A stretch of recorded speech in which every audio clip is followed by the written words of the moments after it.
So, if you tuned in yesterday, we had a really good conversation about birth archetypes, the archetypes of people who are pregnant, and the archetypes of your actual birth experience. And we had a lot of people on here. It was really good energy, but it didn't save. So I decided to continue with a similar conversation. And we're going to talk about severing the mind-womb connection.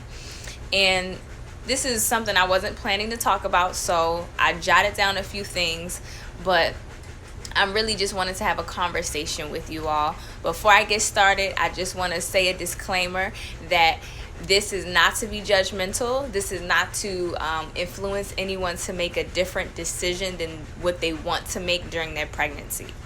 Okay? So, of course, a lot of people are pregnant right now.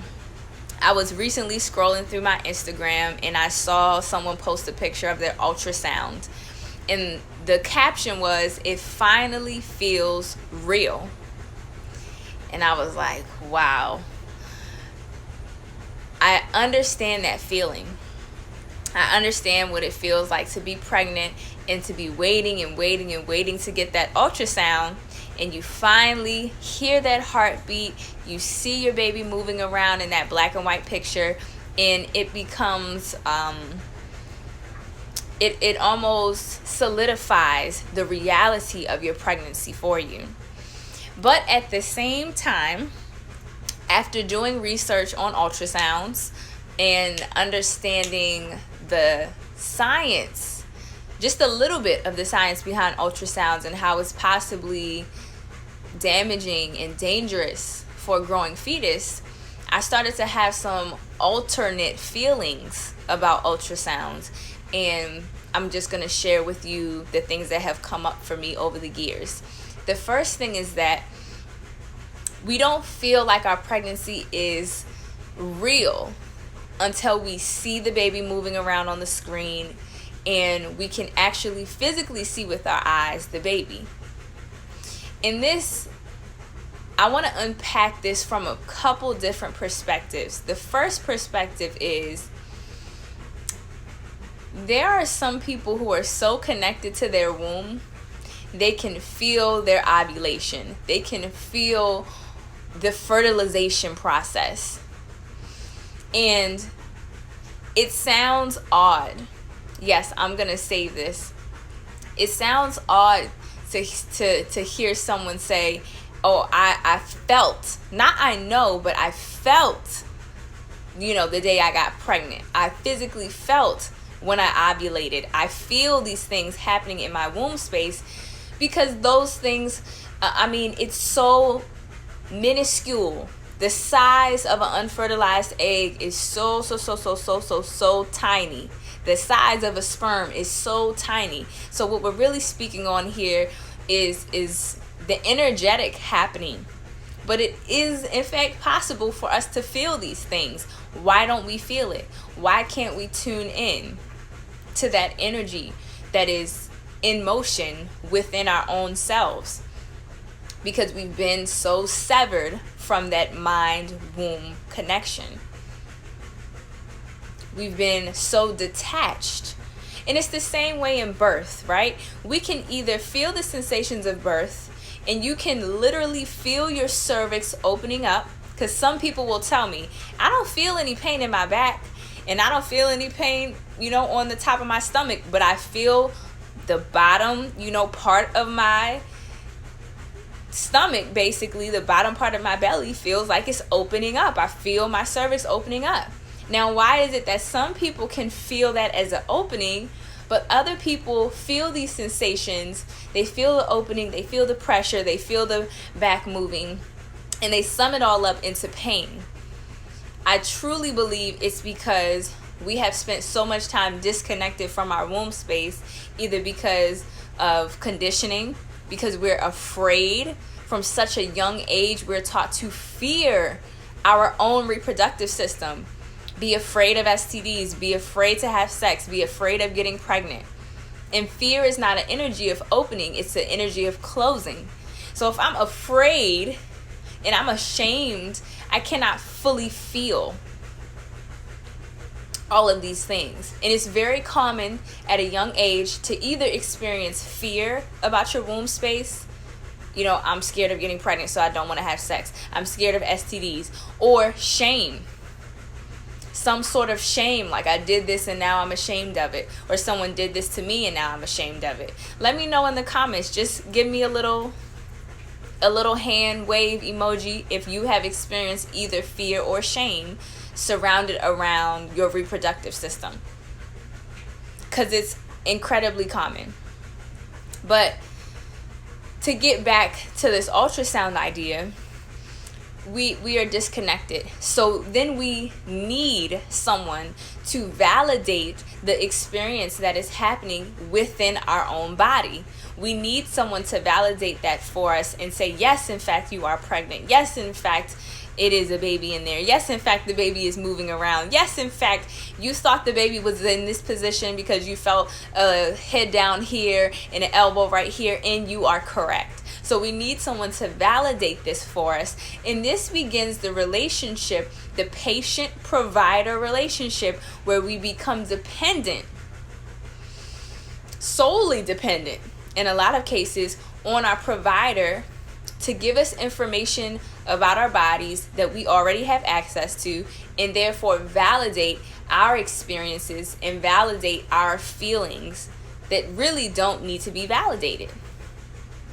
Now, I am not, going to the extreme to say you don't need to get medical care or whatever. You take this as you will. Just try to take it in an isolated form.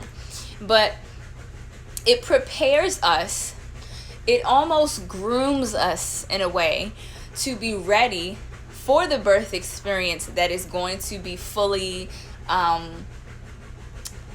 controlled by the medical paradigm. Because the medical paradigm thrives off of us saying, I don't know what I'm doing. I don't know what's going on inside of me. I need you to stand in the gap and be in control. Rather than us working together, rather than us co-creating this experience, rather than you just standing off to the side and not touching me and not doing anything, but simply observing until it's an emergency or until it's a problem, but otherwise, leaving me alone. Instead of that kind of experience, yes, exactly, codependency. This is why I do these videos live, because I want y'all, to bring your perspective too. It's a codependent relationship. And we all know that it's better to be in a relationship with someone who is grounded within themselves, two grounded people, versus two people who are dependent on one another. And the other side of that codependency is validating the doctor, validating the nurse. Because a lot of the science behind, I won't even say the science, a lot of what is being done in hospitals is not based on evidence, is not based on science, it's not based on anything tangible that it actually proves it to be good for birth outcomes, right? A lot of it. So they also need us to validate their system, right? That goes back to what we talked about yesterday with the birth archetypes, knowing that there are certain people who, as a pregnant person, your archetype is to rely on the system, and you have to have these certain virtues. You have to be afraid, you have to be obedient, you have to be docile. Okay? So I'm so glad someone brought that up about codependency. And so this experience constantly severs our mind, our inner self, our consciousness, our awareness from the womb space. Because imagine if you could go into your womb space and say, what's the problem here? And get the answer. And nobody has to be invasive. No one has to go from the outside in. You, who are already in the inside, can just access the information from the inside. Y'all understand what I'm saying? And so we take the power from ourselves and we put it into the hands of someone who doesn't really know any much better than we do. And so it becomes this very analytical, mathematic, sterilized, some may call it masculine energy type of experience, where there's no more feeling, there's no more, getting into that feminine energy of just intuitive exploration of self. It then becomes a very mathematical process. Here's the machine, we put the machine on you, the machine outputs, these ones and zeros, then we base our, our next move on the information that the machine gives us. And you see how that becomes a much more sterile process, and it's severing the body from the spirit, the body from the inner self, the body from the mind, from the awareness, from the consciousness. And so we begin to normalize this invasiveness. I'm trying to click this button, but I can't click it. Okay, I'm going to answer that question. Oh, I didn't know you could put questions in here. Okay, so put y'all questions in the thing. All right, cool. So we begin to normalize this level of invasive care. So you've spent these 9 months getting all of these ultrasounds, and the ultrasounds are in fact invasive. So let's talk about this. First of all, no one ever is getting informed consent about ultrasounds. I can tell you that right now, because the same ultrasound technology that is used for us to see our babies is basically the same technology that's used to kill cancer cells. It's a very powerful form of technology. And it has been shown scientifically to damage fetal cells, damage human tissue. That's why they use it in treatment of, I think it's testicle cancer. And so no one is ever given that information, hey, this could actually damage your baby or, the tissue within your uterus. Also, we don't know the long-term effects because this stuff is pretty new. Also, it's sound wave. So we don't know if the baby is just floating in there and it's oh, there's a little beeping sound, or if the baby is being blasted with a very uncomfortable sound wave. We just don't know. It's kind of all a guesstimate. But come on, let's go see your baby. And again, I'm not saying this to shame people, because I was front line and center both my pregnancies to get my ultrasounds to make it feel real. We have culturally normalized getting all of these ultrasounds. Got to see the baby at 10 weeks, 15 weeks, 20 weeks, 30 weeks, 35 weeks. And it's what is our obsession? And it's funny because we're obsessed with being able to see the unseen, but the approach that we're taking is completely paradoxical to being able to really see the unseen. You cannot mathematically, analytically, artificial intelligence, into the unseen. You have to go intuitively. You have to go into yourself, right?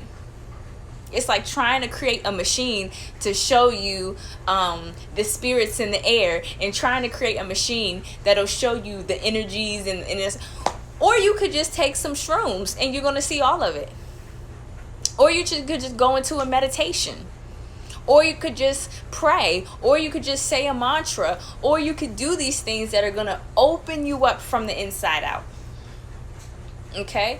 And again, we have this opportunity to use our pregnancy and our birth as this spiritual tool, but culturally we have sterilized this process so much we can't even use it for that anymore. Okay? And we've normalized it. And so then, because you've gotten so used to going through your whole pregnancy being dependent on someone outside of you to show you what's inside of you, when it comes to actually birthing your baby, all of that conditioning creates the perfect environment for the doctor to come in and the nurse to come in and assert their position as the person who knows better than you, who has the better approach than you, who has more control than you. Imagine that someone outside of you has more control over you than you have in yourself. It would be like me being like lifting up my arm up and down, but somebody else thinking, oh, I can control you moving your arm up and down. You'd be like, no, I control my body movements. It sounds so ridiculous. Like, you control how you walk, how you move, how you express your physical body. And someone comes along and it's like, no, let me control how you walk. Let me control how you blink. What?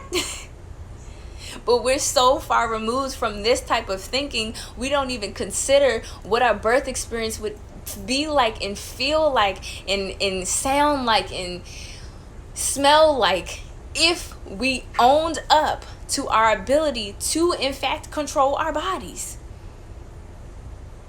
There are people in, I want to say, the DOULA practice. Like, if you're familiar with Tantra and like Mantak Chia and cosmic sexuality and all of that stuff, there are people who know, just like how men can retain their semen, there are women who know how to be able to retain their ovulation so they don't get pregnant.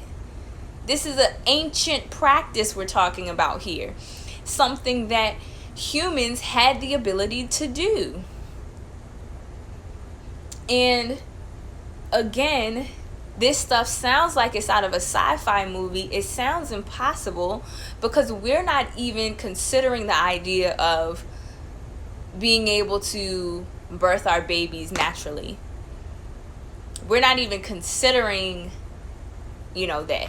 I can't remember the statistics, but if somebody knows the statistics on how many people get epidurals, put it in the comments for me. And again, it's not to shame, but it's to point out the fact that our bodies work on belief system. A good person to look up is Joe Dispenza, but there's plenty of other people who use the power of their mind to change their physical body.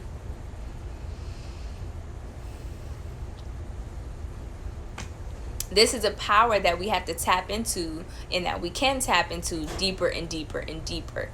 But let's rewind back to the very beginning of the pregnancy.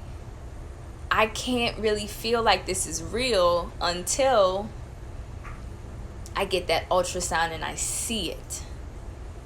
And someone is able to show me. So it's funny because even some people will dream and have a dream about their baby, what their baby looks like, or they may have a dream of becoming pregnant before they get pregnant. This is information from your body. And so it could go a lot deeper, but that's most of what I wanted to bring up. And this idea that ultrasounds in general are not being talked about as really dangerous. And I want to close out with this. About 2 years ago, maybe a year and a half ago, I heard a story of a girl who, it was on a podcast. She was having issues with her fertility, and she kept getting pregnant but losing the baby, having a miscarriage, and she finally correlated that it was because of the ultrasounds. She was getting ultrasounds so early, and she was getting an intravaginal ultrasound at that, and right after the ultrasound she would miscarry.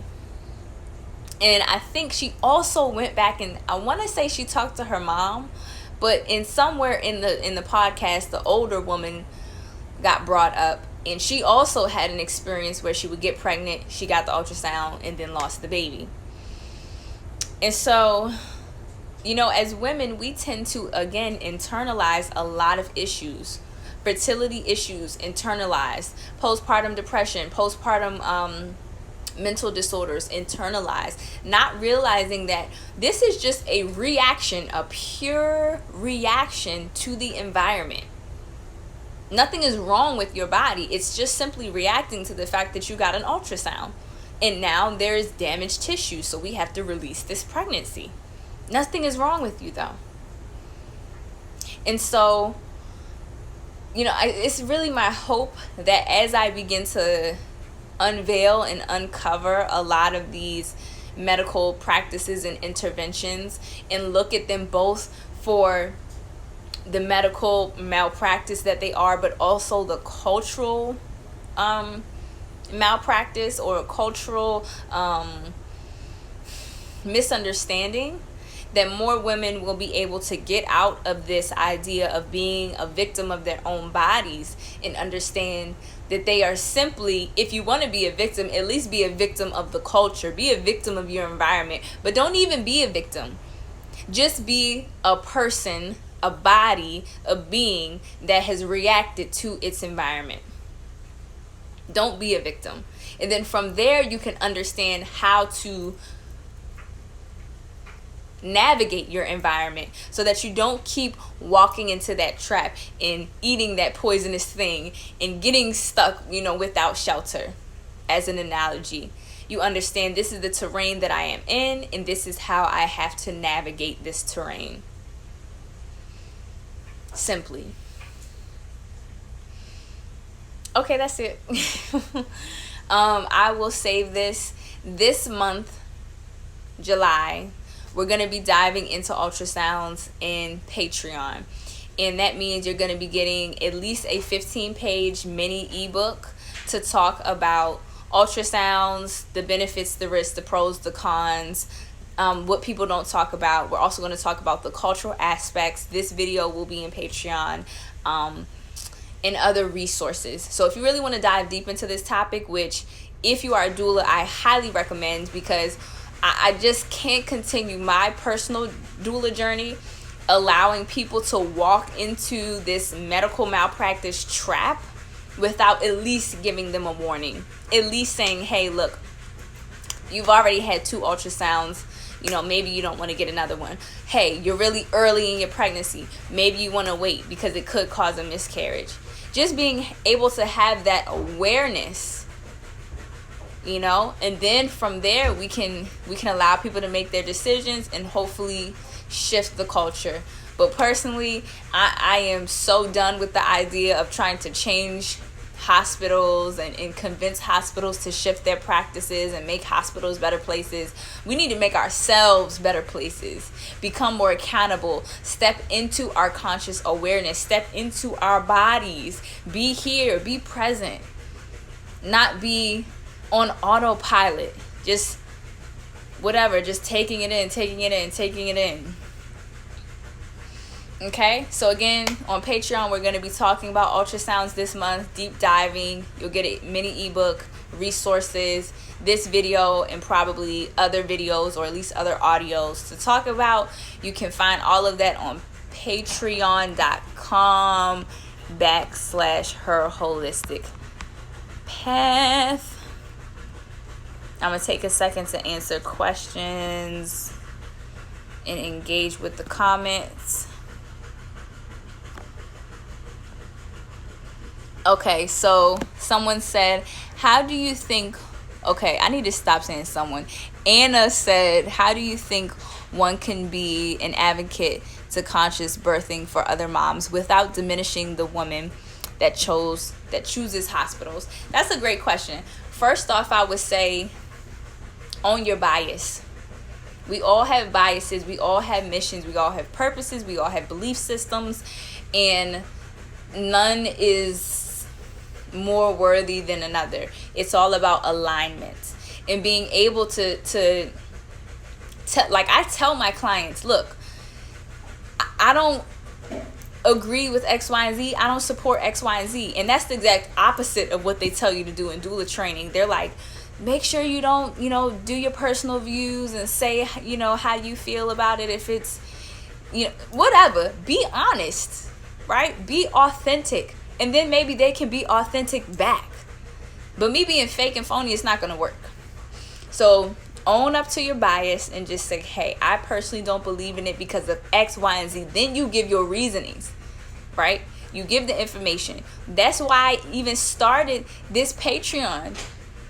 Because you can take this ebook, you can't share it with another doula, but you can share it with your clients. So when you get this ultrasound ebook, and it's 15, 20 pages about ultrasounds and why you may not want to have one, or why you would want to have one, and the cultural belief system around it, you can just kindly pass it over. Here's why I really don't recommend ultrasounds in the first 5-6 weeks of pregnancy, right? And when you put something on the paper and you give someone facts, you give someone information, you give someone knowledge, and you detach yourself from it, you depersonalize it, so it's not a whole opinion-y kind of thing, it's easier for someone to digest. And so they can make their decision on their own. So that's what I would say. And then also, definitely be cognizant, be kind. I know I speak with a lot of passion, but I always try to be mindful of how would I feel if I did X, Y, and Z. And I told y'all, I got ultrasounds with both of my pregnancies. So if I would have heard someone talking about this, I may be like, oh, okay, maybe I'll think about that. But then there's also a level of people are going to be triggered either way, and I can't spend my time tiptoeing around people's triggers. So being a doula, it's no different. I'm not here to pacify you. I'm here to help you, right? And so this is me helping you. And I think in the mom community, especially online, we take offense to a lot of stuff when we want everybody to be so neutral and so universal, but it just doesn't work like that. We'll have a bunch of nothingness. We need contrast, we need variety, we need people who are outspoken, we need truth, and sometimes truth is triggering, so come from a good place, and I think that's what matters. I don't ever come from a place of you're wrong. I always come from a place of I want to protect you. I want to help you. I want to show you something that you didn't see. Because this is what I would want somebody to do for me. Okay. I am Erica Michelle said, what is the best way to start a pregnancy and delivery journey without the codependency of the medical system? Ooh, that's a whole nother lie. That's a whole nother conversation. Codependency. First of all, taking that responsibility to educate yourself, because ultimately we're talking about a system that says it's an expert but is not. So you have to become the expert. And that definition of expert is up to you. Does that mean meditating every day and connecting with your baby? Does that mean reading all the books you can? Is it a combination of the two? Is it neither of those? You have to define being the expert on you. Both mind, body, emotions, spirit, all of that. And then I would say definitely understand your autonomy. Understand that how your autonomy can be compromised. But the easiest in the physical reality, have a home birth. If possible, have a home birth. That's the easiest way that you're going to have a birth that isn't codependent on the system. And if you end up in the hospital, again, understand how your autonomy can be compromised. Educate yourself so that you know what you're talking about, so that when they tell you something that doesn't make sense, you can call it out. And work on being confident. Out of all the things, you have to be confident. There are some people who are so well-read and go into the hospital and still deal with so much BS because they're not confident enough to speak up, to speak their mind, to say no. Again, that was me. That was me in the hospital trying to get validation that everything would be okay, not trusting myself to just go ahead and do what I plan to do, but also still wanting to buck the system.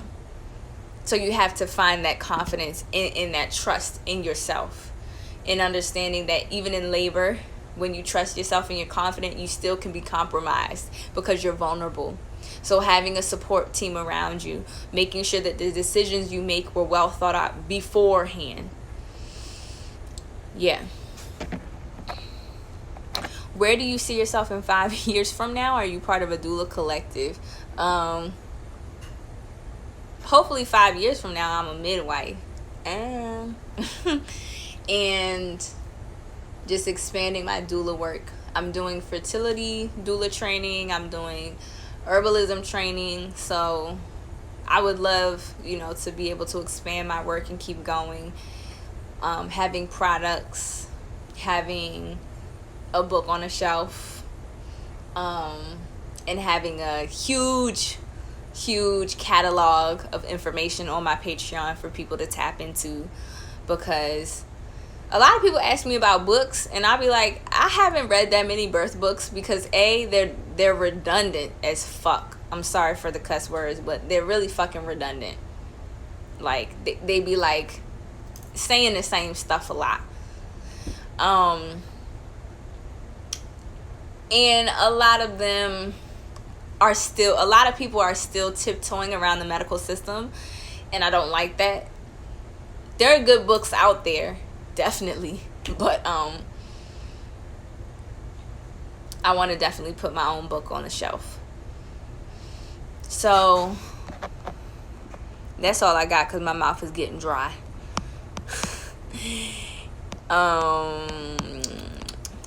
Let me see what else.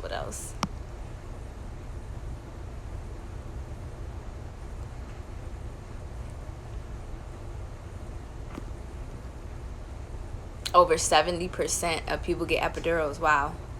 I think.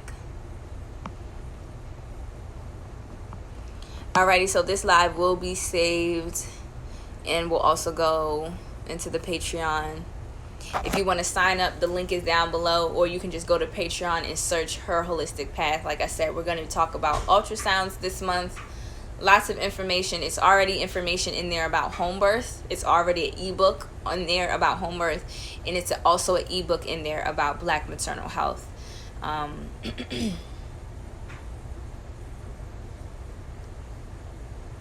But I love these questions that you're asking, so I may start scheduling these lives. I'm so spontaneous, but I may start scheduling these lives so that people can get their questions in beforehand, or I might just start scheduling Q&As. But before I go, I know it's a lot of new doulas who have been hitting me up with questions, and newly pregnant people. I have just created the birth and postpartum guide session. So you can book a session with me. We can chat it up one-on-one, answer your questions, create birth plans, talk about the birth archetypes, unpack your birth experience, get guidance on being a new doula and stuff. So that is also on my website, herholisticpath.com. That's it for my conversation. That's it for my plug. I'm gonna see y'all later.